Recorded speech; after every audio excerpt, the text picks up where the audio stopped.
E agora, você acompanha pela Rádio Rio de Janeiro o programa Estudo das Obras de André Luiz.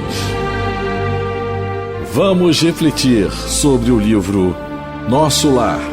Produção e apresentação, Tereza Cristina e Marco Antônio. Amigos ouvintes da Rádio Rio de Janeiro, é com muita alegria que novamente estamos aqui a fim de darmos continuidade ao estudo da vida no mundo espiritual através da obra Nosso Lar, que foi ditada pelo Espírito André Luiz e psicografada por Francisco Cândido Xavier.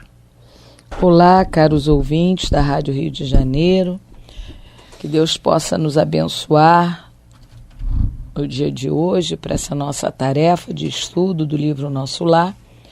Nós estamos estudando o capítulo 25, cujo título é Generoso Alvitre, quer dizer, um generoso conselho. No programa passado, nós lemos o 15º parágrafo desse capítulo e vamos fazer um breve resumo, porque a dona Laura está conversando com o André Luiz sobre o primeiro dia dele de estágio na colônia, o estágio de futuro trabalho, com certeza, né? E ela, na conversa com ele, ela disse que o ideal era que ele aceitasse qualquer tipo de serviço que aparecesse, que ele não ficasse preocupado em ser novamente médico lá no mundo espiritual, porque, por enquanto, essa especialidade ele não poderia exercer, mas que existiam outras formas de colaborar na colônia. E ela fala que no trabalho é uma grande oportunidade da gente poder aumentar o nosso círculo de simpatias, que são aqueles que, no momento da nossa necessidade, vão poder interceder por nós, nos ajudar. E a conversa vai prosseguir, porque nós não terminamos ainda esse parágrafo. Então, nós vamos começar a ler do finalzinho desse parágrafo, que é o 15º. As 10 últimas linhas, que começa assim. O ministro Clarencio, que é o ministro do Ministério do Auxílio, o autorizou gentilmente a conhecer, visitar e analisar, mas pode, como servidor de bom senso, converter observações em tarefa útil. Então, a dona Laura já está falando para ele, olha, meu filho, seja inteligente. Eu sei que a incumbência que o Clarencio te deu, que o ministro Clarencio te deu, foi você observar, analisar, mas você seja inteligente. Converta, né, essa observação em tarefa útil, dizendo que, se aparecer alguma oportunidade, você não fica escolhendo, não. Apareceu a oportunidade, você trabalha, você faz alguma coisa, né? Você pega a tarefa e começa a desenvolvê-la. Então, ela continua nos conselhos que ela está dando a ele. Tereza, fazendo uma análise aqui um pouco melhor desse final de frase que ela diz, converter observações em tarefa útil. Nós podemos nos lembrar também de Allan Kardec, quando ele, como magnetizador que o era, estudando sempre que estudou os fenômenos, né, que ocorriam desde Mesmer, com fluidismo universal, que já era bem estudado na Europa, ele, estudioso que o era, ele é convidado para uma reunião onde as mesas giravam e falavam, entre aspas. E ele vai, e como a maioria das pessoas na Europa, quem quiser tem na internet fotos dos jornais da época, inclusive Charles dizendo assim, Se você quer contratar uma secretária, sua esposa tem ciúme de secretária, contrate uma mesa. Porque a mesa pode responder suas perguntas e a sua esposa não vai ter ciúme da mesa, mas vai ter da secretária. Então era uma coisa bem comum, corriqueira na época. Era o fenômeno, era a invasão organizada, né, que os espíritos nos dizem. Só que Allan Kardec, como foi convidado e ele foi assistir, ele aproveitou o tempo para observação útil, né? Como ela está dizendo aqui, ela diz assim, olha, o ministro autorizou você a conhecer, visitar e analisar. Allan Kardec foi convidado a conhecer, visitar e analisar também. Mas, como servidor de bom senso, que todos nós deveremos ser, converte isso aí, essa oportunidade de observações em tarefa útil, que foi o que Allan Kardec o fez. E graças a isso nós temos hoje a doutrina espírita. Então é um ensinamento para todos nós, para que nós convertamos toda a oportunidade de tempo, de serviço, de observação em serviço, de tarefa útil, né? Que não fiquemos, isso ela já falou para ele, vai enfatizar mais, que não fiquemos só na situação da observação, né? Da observação daquele inseto que paira sobre o doce e vai e pica dali, daqui e não aproveita nada. Que nós... É a mariposa, a mariposa, que ela fala, isso, ela fala da mariposa. E aí que nós aproveitemos a oportunidade, né? Porque é uma oportunidade sempre que nós temos que nos lembrar disso, de nos lembrarmos corriqueiramente que nós estamos em mais uma oportunidade reencarnatória. E não sabemos, não temos ideia de quando vamos ter outra, não é? Então é um ensinamento para nós. Isso, vamos continuar. É possível receber alguém negativa justa dos que administram, quando peça determinado gênero de atividade reservada com justiça aos que muito hão lutado e sofrido no capítulo da especialização. Mas ninguém se recusará a aceitar o concurso do espírito de boa vontade, que ama o trabalho pelo prazer de servir. Então ela está falando para ele que é um trabalho específico, realmente ele só pode ser dado a quem faz jus a ele, a quem se esforçou, a quem, não é, estudou para isso. Mas uma tarefa mais simples, se você tem o espírito da boa vontade de querer servir, de querer cooperar, isso ninguém não ia ser negado a ele, não é? Porque a gente lembra num dos capítulos anteriores que nós estudamos, ele queria era ser médico. E o Clarencio diz para ele que médico, por enquanto, ele não poderia atuar em nosso lar, porque ele era um médico de doença, não de doentes. Ele, infelizmente, ele se preocupou muito mais com a pesquisa, que foi uma coisa importante, mas ele esqueceu da outra parte, ele não desenvolveu a outra parte. Então, aí a dona Laura fala, olha, resumindo, com jeitinho, ela falou para ele, né, olha, médico não pode ser, mas tem muitas outras tarefas que você pode exercer, não é, nessa sua nova caminhada aqui em nosso lar. Agora, é interessante, Tereza, quando ela fala da questão da boa vontade, né? Ela fala assim, o espírito de boa vontade que ama o trabalho pelo prazer de servir e não pelo salário. É claro que nós precisamos do salário, mas o prazer de servir, a boa vontade, e nós nos atentamos para uma pergunta no Livro dos Espíritos, de número de 497. De 497. Então, pode um espírito, Allan Kardec pergunta assim, é do capítulo da intervenção dos espíritos.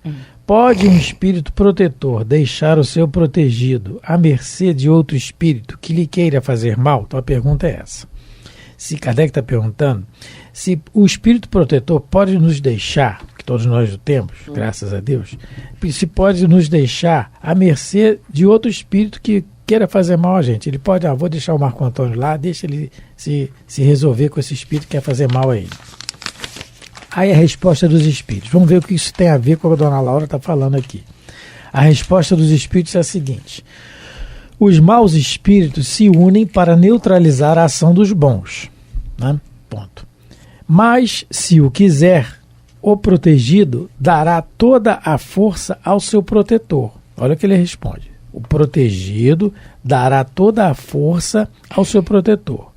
Pode acontecer que o bom espírito encontre alhures, quer dizer, em outro lugar, uma boa vontade a ser auxiliada. Aplica-se então em auxiliá-la, aguardando que seu protegido lhe volte. Então, o que a resposta está dizendo? O nosso comportamento mental é que dá força para o protetor nos proteger. Tem sintonia. Cria sintonia com ele, porque nós estamos sem boa vontade para isso. Então, a nossa boa vontade perante a vida faz com que tenhamos campo para o nosso espírito protetor atuar. Não que nós venhamos a ficar fora de qualquer perigo, não é isso. O que nós temos que passar, nós vamos passar. A lei é essa, a doutrina espírita nos explica muito bem isso.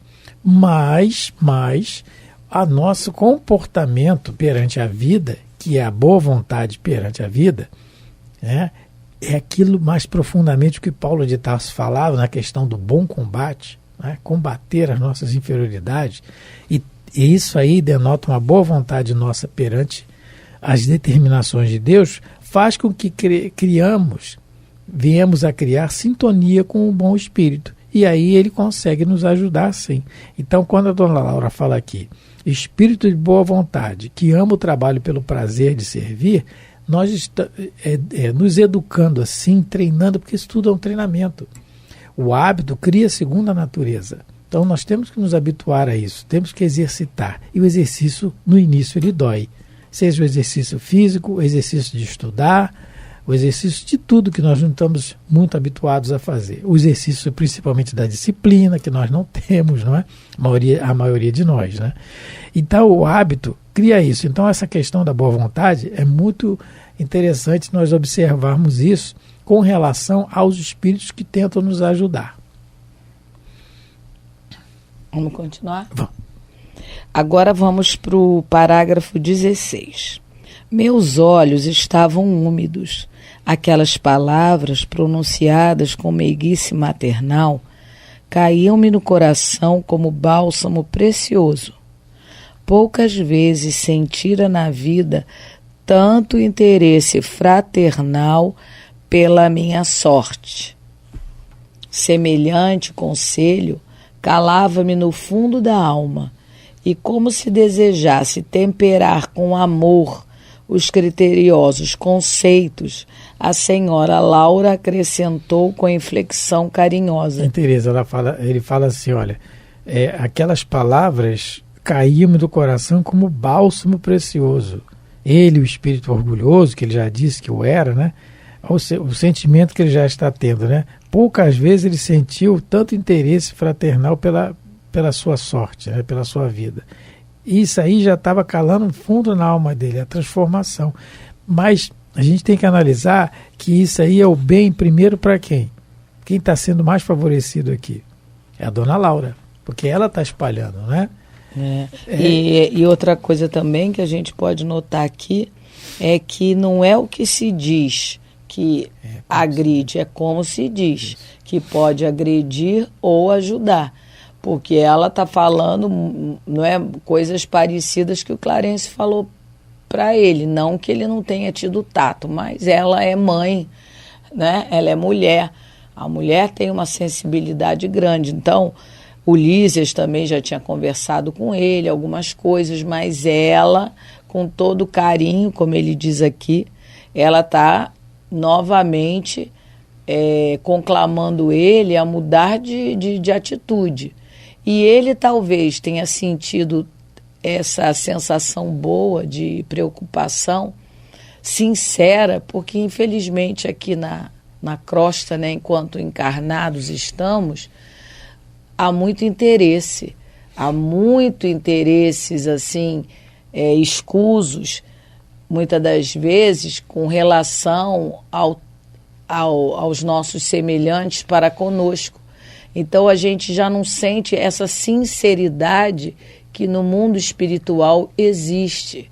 Porque no mundo espiritual, principalmente, não é no mundo espiritual superior, não há fingimento, porque não tem como, não tem o corpo físico para dissimular, para abafar as suas intenções, as suas reais intenções, porque lá o corpo é o perispírito, e o perispírito ele acaba, de alguma maneira, colocando mais para fora os sentimentos da pessoa, na sua aura. Várias vezes, daqui a pouco, nós vamos começar a ver o André Luiz observando a aura e analisando a coloração do perispírito das pessoas, não é? O peso do perispírito, até o odor.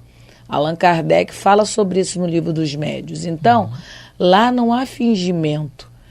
Então, é por isso que ele diz que poucas vezes ele sentiu isso,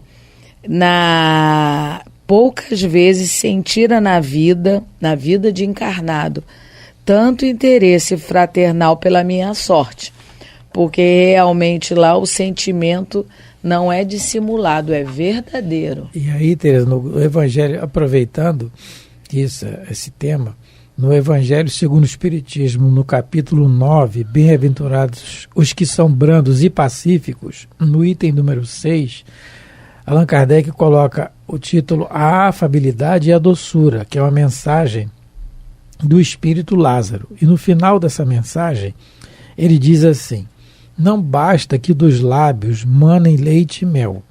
Se o coração de modo algum lhes está associado, só há hipocrisia. Aquele cuja afabilidade e doçura não são fingidas nunca se desmente. É o mesmo tanto em sociedade quanto na intimidade, como na intimidade. Esse, ademais, sabe que se pelas aparências se consegue enganar os homens, a Deus ninguém engana. Então é isso que a Teresa colocou. Nós podemos enganar, sim, colocar uma máscara social que às vezes engana a nós mesmos. Às vezes não, quase sempre. Nos engana a nós mesmos. Por isso a falta do autoconhecimento. A questão do autoconhecimento é muito importante. Mas quando ele diz que a Deus ninguém engana, é isso que a Teresa colocou.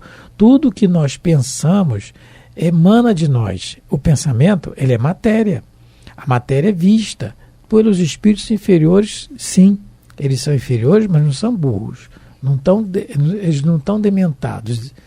Eles estão vendo, eles estão raciocinando, planejando. Então eles pegam a matéria mental nossa e se aproveitam dela. Então aquela questão que nós lemos agora, anteriormente da boa vontade, da pergunta 497, na questão do guia, do espírito protetor nos abandonar, é pela nossa falta de boa vontade a ser auxiliado. A nossa falta de boa vontade é ser auxiliado por eles. Por quê? Pelo nosso comportamento, não é? Isso. Então, é o nosso livre-arbítrio. E o Emmanuel tem uma página, só vou ler a última frase da página, que está no livro Fonte Viva, que é Entendamo-nos, é o capítulo 122. Ele diz assim: o capital mais precioso da vida é o da boa vontade. Ponhamo-lo em movimento e nossa existência estará enriquecida de bênçãos e alegrias, hoje e sempre, onde estivermos. É aquilo que eu acho que é Buda, né, Teresa, que fala: ser como o sândalo, que perfuma o machado que o fere. Um dia vamos chegar lá. Linda essa frase. Por enquanto a gente está mais para machado do que para sândalo. Pelo menos eu acho bonito. Já é alguma coisa, não é? A gente já está mais para machado. Tá mais para machado. Ou para machado ou para quem dá a machadada. Porque o machado, coitado, sozinho ele não faz nada. Então, mais para o lenhador. Mas a nossa finalidade, que é o que Jesus veio nos demonstrar, não é? Ele é o exemplo, melhor exemplo que na Terra teve sobre isso, né? Perfumou os machados e os lenhadores que o feriram, que somos quase todos nós. Bom, começando a ler o parágrafo 17. A ciência de recomeçar é das mais nobres que nosso espírito pode aprender. São muitos raros os que a compreendem nas esferas da crosta. Quando eu comecei a ler esse parágrafo, eu lembrei que essa ciência de recomeçar, todos na Terra fazem quando nascem. A reencarnação, ela é um recomeço de vida, né? de qualidade de vida, podemos dizer assim, para todos nós. A reencarnação, segundo Emmanuel, é o perdão de Deus para toda a humanidade, a oportunidade de refazer caminhos, de reconstruir ideais. Então, a cada nova reencarnação, nós estamos recomeçando, mas isso não é tão fácil quanto parece. Porque as nossas tendências, os nossos hábitos milenares, os nossos conceitos, eles são difíceis de serem mudados. A gente tem que ter uma boa vontade extrema, né? Uma decisão firme, uma confiança em Deus irrestrita para poder fazer essa mudança. E talvez por isso Jesus dizia que para tomar o reino de Deus, ele tem que, para adquirir o reino de Deus, para entrar no reino de Deus, não é, para evoluir, a gente tem que tomar isso de assalto, tem que ter uma decisão firme, assalto no sentido de, não é, uma decisão precisa que vá modificar todas as nossas lições mal feitas.